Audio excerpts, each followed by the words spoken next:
So we'll, ooh, I was getting, oh, there's actually some, ooh, there's some flame in that. Isn't that, that's why this was turning rough. That explains why I was having such a hard time. Can we see it here with the angles? There you can see a little bit of the flash. That would explain why I was getting so much vibration, because I didn't know that was in there. That's going to make this even prettier. Every once in a while things work out really well. Okay. Well, did y'all notice I didn't try to trim away any of that back there in the back before I started, before I didn't pull the tailstock away to trim that away? There's a reason for that that'll become apparent here in a little while when I flip this around. So now, hollowing. Then as you get to hollowing, and here you have that mark down in the bottom there. And I broke the lead off, so that works out perfect. But, so as you got that mark down in there, that black spot, you don't cut below the black spot. So then when you go to the other side, you've got a spot. And I'm going to reach my fingers in here and get some measurements. I have calipers, I have nice fancy calipers and whatnot, but I found that my fingers still work the best for measuring thickness. So, okay. Now, you got to take a minute here and look at where the outside of this is and where you're going to start your hollowing, right? Because remember that rule about not making the inside bigger than the outside? That's the funnel rule. So I'm going to start by just taking this out, and then I'll work out to where that's measured at this right spot. I guess a person could measure something like this and, you know, do something along these lines, you know, and something like that, make a mark here if you want to, but I'm not an engineer. Nor would I claim to be something like that, but I think, you know, it might be something to kind of look at there and think about. And I'm going to move in about a quarter inch from there. So that gives me an outline of where to start anyway, right? Where are my engineers? There's somebody got to be an engineer in here, right? No? No engineers? Okay. One, okay. Well, thank you for being proud enough and brave enough to admit. Electrical? Well, that still counts. Engineer is an engineer, you know. My son would desperately like to meet a train engineer, though. You know, he has his goals in life. So, okay. Now, I did bring the tailstock up just to get started for safety's sake until I know that chuck's holding well. Okay? No! Never try to remove wood with the, I was going to say, that's not centered. So we're going to take this part out. It does not. We're going to fly by the seat of our pants. Now, here's a very important note for you new turners. See what I just did? I took this tailstock out. I'm going to go put this away, because if that tailstock's in here and I'm turning, I'm going to hit my elbow on that point eventually, and that will hurt. Okay, that's one of those you won't do twice. Unfortunately, you will do it twice because you forget. Then after your elbow finally heals, you remember not to do it again. What are you talking about? Yeah, he's going, yeah, what are you talking about? Yeah, it's a battle scar, right? Yeah. What was that movie that, The Replacements? You know, wounds heal, you know?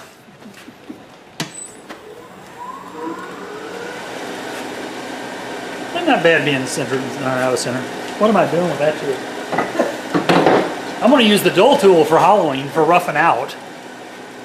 No reason to go for the sharp ones, and my tool rest is too high. I want to cut at or above center just a hair, and I'm cutting way, way above center with that tool there, because I remember I switched to the 1/2-inch gouge.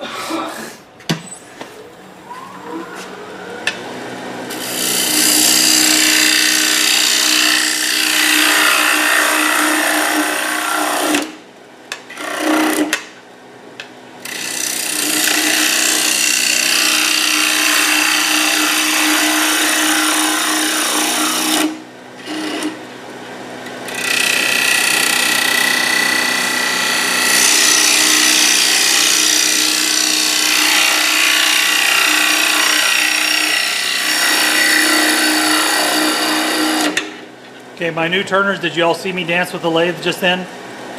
I did not use my hands to make that cut. I kept the tool firmly up against my body and I danced with the lathe. It's about the only kind of dancing I can really do, you know, and get away with it. The statute of limitations still has not yet expired in Missouri for me dancing in public.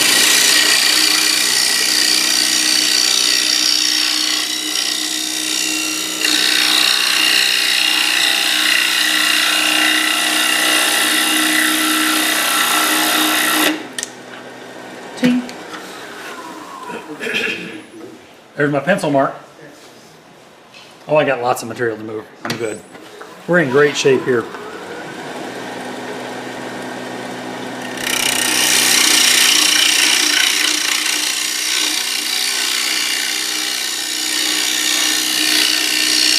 let's transition around that bottom edge down there. It's kind of difficult to do, and you end up with a lot of bouncing and a lot of tool marks in that. Because you're way out here, you're not supported. That tools out here can bounce a lot more and vibrate a lot more. I'm not too worried about what the actual cut looks like right now, because I'm just getting material removed. However, in a minute or so, I'm going to start worrying about what the cut looks like. Okay. Then I'll probably sharpen a little, or go to that other tool that is sharper. Now, this cut where I'm starting out in here, I got the tool almost completely closed, where the edges of the flutes of the tool, that part that's cut out the flute, is almost square, is pointing straight in. I don't know if you can, let's see. There's open, and I got it closed like that. Because what I'm trying to do there is I'm trying to establish that start of that cut. If you're new, get your parting tool out.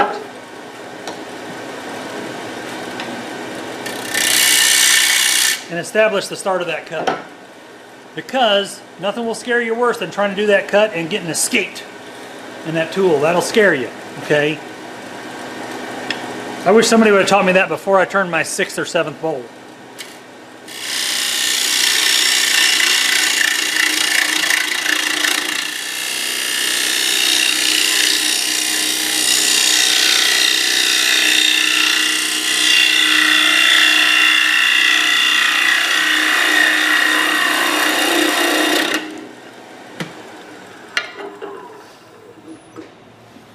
What kind of grind do you have on those?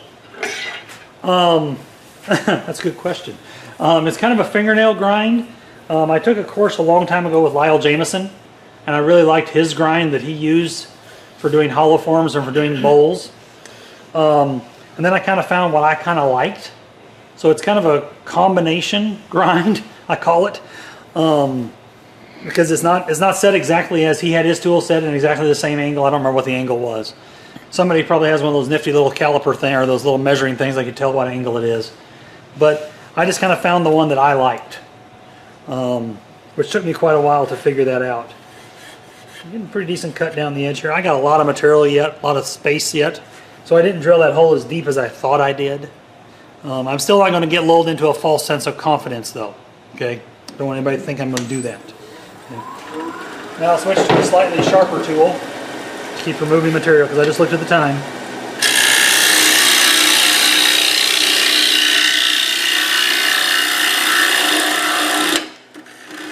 Boy, a sharp tool sure does cut nice, doesn't it?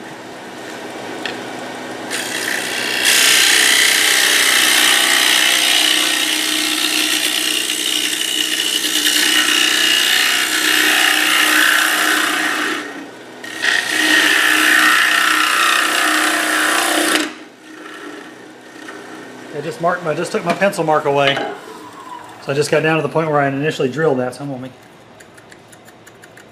leave that there a little heavier so I can still see it. I'll reach through here, and I still got probably half an inch of material there. So I'm not too worried about making a funnel yet. That time will come though. Now I'm just going to start working. I'm just going to work on the wall here because I want that nice clean cut to come in there.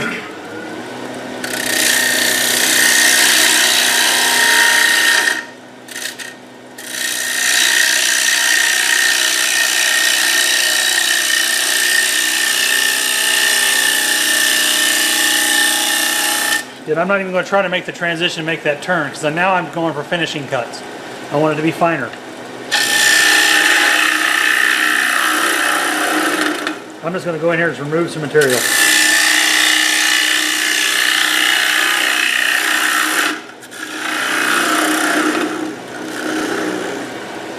Oops, that's the wrong button to hit.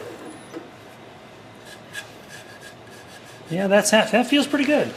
I'll still go to that sharper tool now.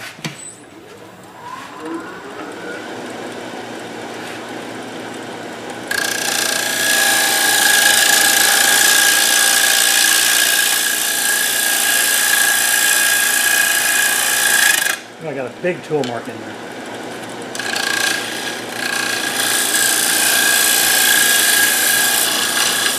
Still got a big tool mark, but I can sand that out. Okay. Now I'm going to look at the bottom, see what I got to do next. So now I got this real rough transition around the corner here. And I need to make that turn. So, I'm going to go to a traditional ground bowl gouge. Very different grind than these. Very different grinds. Okay? But for me, that's what I like, to get down in here and then make that turn. And I'll also come back the other way. It's not as severe an angle. So when I come back that's kind of a plate cut. I learned that from making platters.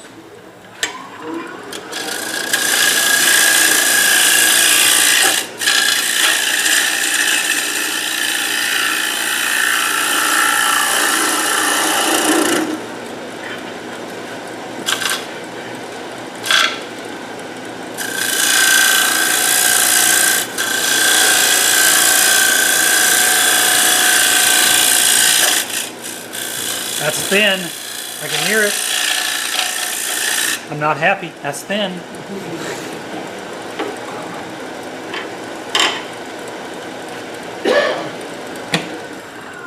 I almost moved that tool rest with those corners spinning around there with my hand. I'm not any better. Oh, it's hitting the bottom of the tool rest. And look at me, I knocked a corner off. Oh well, it happens.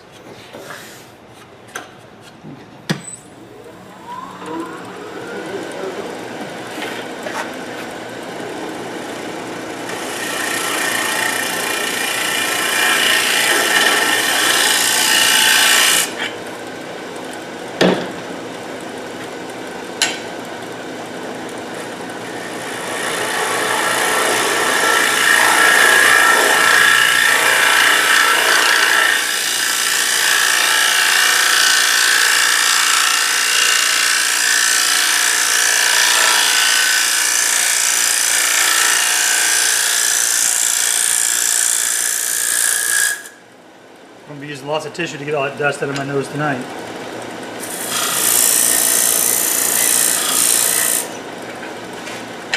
That's feeling really thin to me.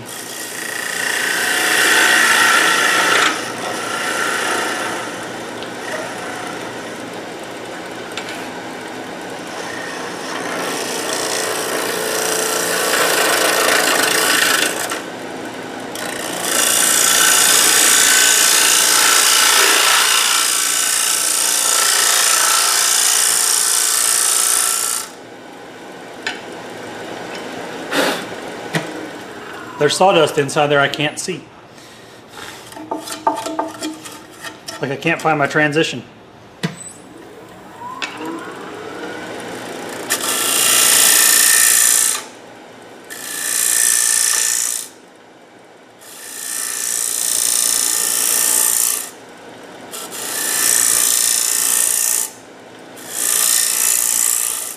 Some of you are probably thinking, why is he doing this all with bowl gouges? He could use a scraper, and yes, you could.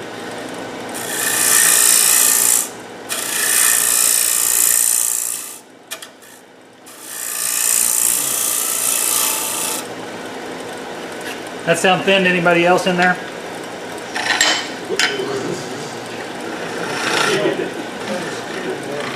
Now that wasn't anchoring the tool correctly to the tool rest.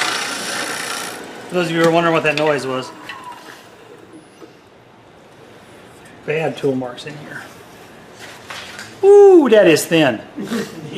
Like I said, I could hear that. And yeah, we're going to stop right there even with tool marks. I can sand the rest of that. Not yet. Okay, here's that sanding recommendation I received after I did this demo at the other club. What is that, a 320? That's way too low. Take a water bottle or a soda bottle, cut it into a ring. Put some. Now let's get it back down here. Okay. Arm are getting tired. Yeah. So all I did was I cut a ring of the soda bottle out, hold it flat like so, put your sandpaper over top of it. So now you can reach inside there and sand. And it'll flex and move. And probably everybody's got a soda bottle laying around they can cut up, right? Or some kind of a bottle like that. You can also sand out there on those wings.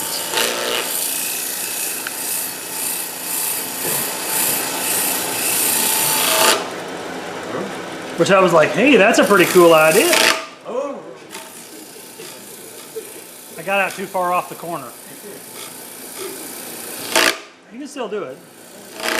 I wouldn't recommend it, but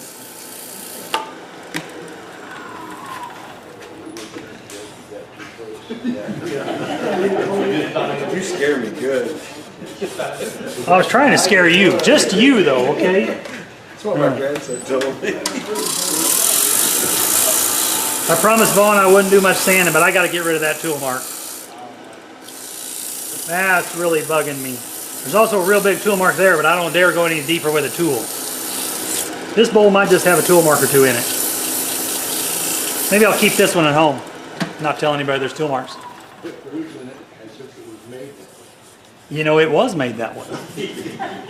Whether it's intentional or not is only between me and whomever I tell about it. Okay. Well, it feels pretty good. We'll see how well I did of getting it round in the first place. Now, remember that part I told you about where the point was? This fancy Longworth chuck doesn't matter if that point's there. But if you're doing this by hand and you just have a jam chuck on the other side, leaving that point where that tailstock was is really important, because that's where your center is going to come up on this to tighten that back up. That's really important. But with this fancy Longworth chuck now, remember, it's real thin. Can you hear that? That's thin. Okay? So I'm nervous, and I'm going to slow this down a good bit. Now, I'm not round, in case y'all noticed that. I don't have it mounted perfectly round here, but we're going to go ahead and do it anyway.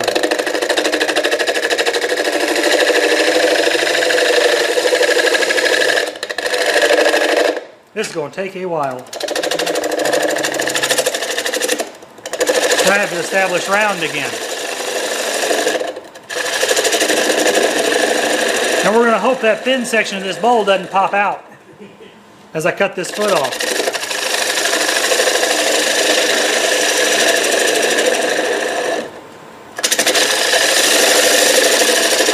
I'm not like Nell or some of these other fearless wood turners.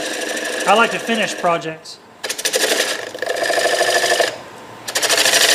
Nell's giving me a sheepish grin over there. He's fearless. I've seen him turn. I am also a skew chisel connoisseur, so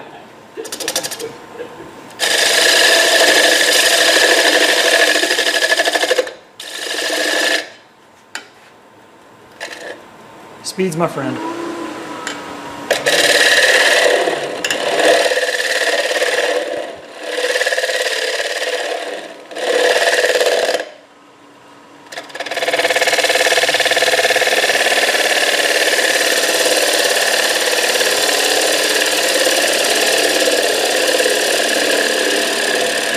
Y'all listen for any loud cracking noises, okay?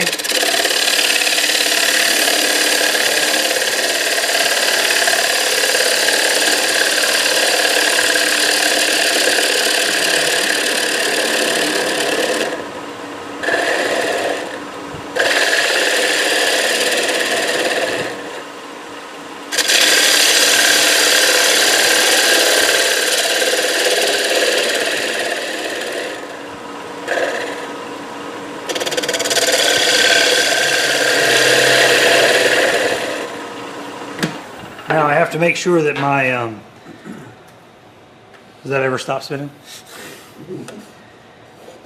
Got a little more of that to remove, but I can't take too much out because I got to have this where it's sitting underneath there. Use this as that flat to measure. Yeah, see, right now I'm not even sitting on my foot out here. I'm afraid to remove too much of this out of here. That's a drum. That shouldn't be sounding that thin. But what the heck? One last cut, right?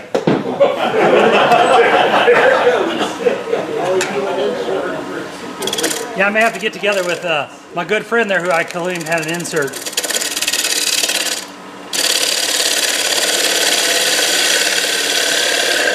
Well, you know what they say about those who've blown up a bowl, right? There are those that will, and those that already have.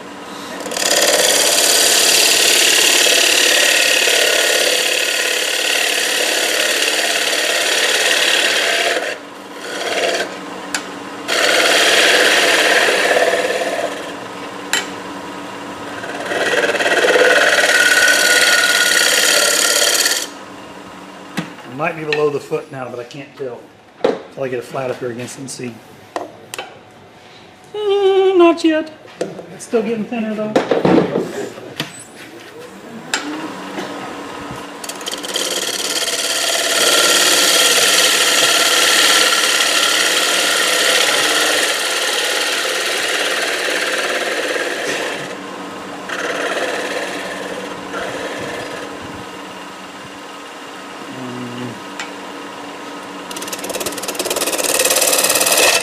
Clean this up so my shadow of the foot looks right.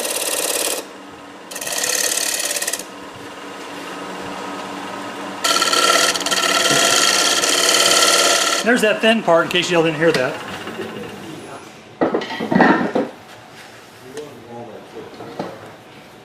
A nice walnut foot, is that what somebody said? Yeah. Still got too much wood in there. I'll sand that out, I'm gonna quit.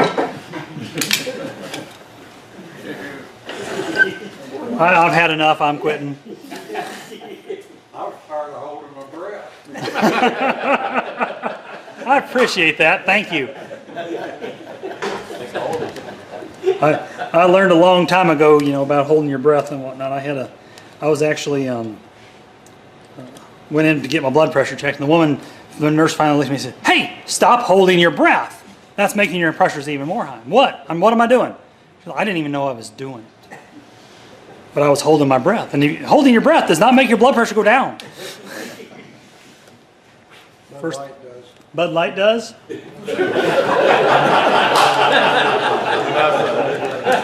I've heard of other events and other items that do that as well. Well, I had lots of wood. There's at least 3/32 of an inch there. You're going to pass that around. Thank you all very much for taking the time and even going a couple minutes over for me.